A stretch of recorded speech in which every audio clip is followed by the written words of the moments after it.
Hi everyone. I'm going to talk today about, I suppose I hope you're all having a good day.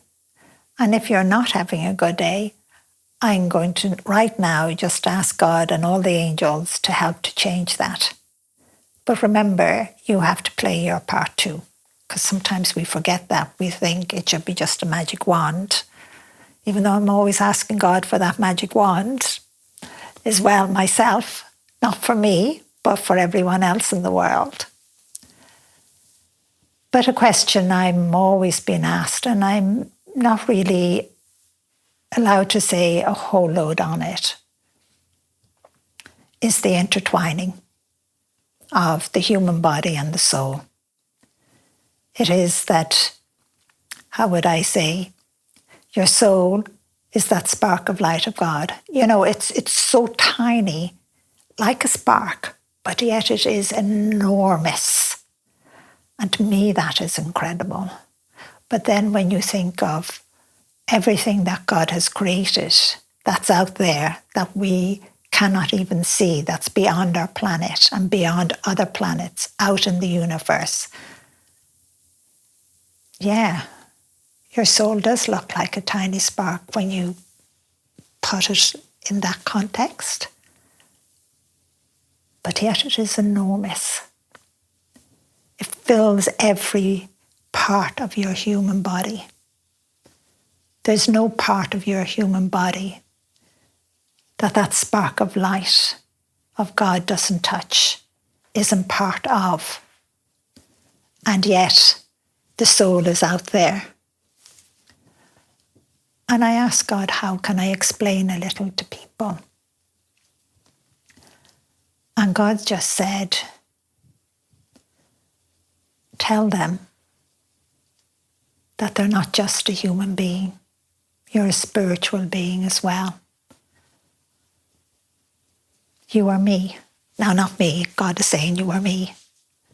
You know, your soul is unique to you because your soul is that tiny spark of light that God has taken from his heart.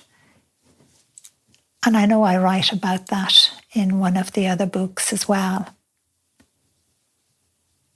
But then God showed me as well, Lorna, pretend this is the human being. Even so, the soul takes it all. And this is the soul. It is like that mentally, humanly, we have not accepted that spark of light of God, our soul. We say we have, but we put so many barriers up that in one sense, humanly, we have separated ourselves from our soul. And I think that's so sad. But one thing I'm always being reminded of, sometimes from Archangel Michael or Archangel Gabriel or another angel, is to remind you to become conscious of your soul. Be aware of it so that that intertwining can start to happen. So in a sense, within your human self, you start to become conscious and of your soul, and it starts to move together. The human part of you and the spiritual part. And I love the way God showed it to me. He said, Lorna, because I said to God, you know, intertwining, what do you mean? Like, and God said, Lorna, like a plait. You know, when you're plaiting somebody's hair, the human and the soul becoming intertwined. So the beginning of that is asking for all the spiritual help you can for you, not for anyone else.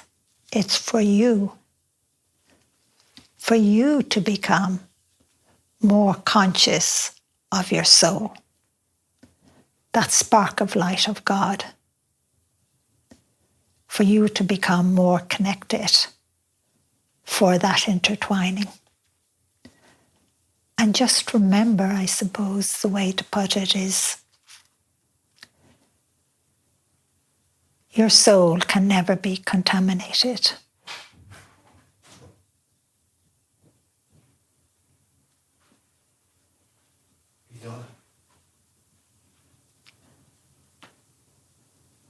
The only part of you that can be contaminated is the human self.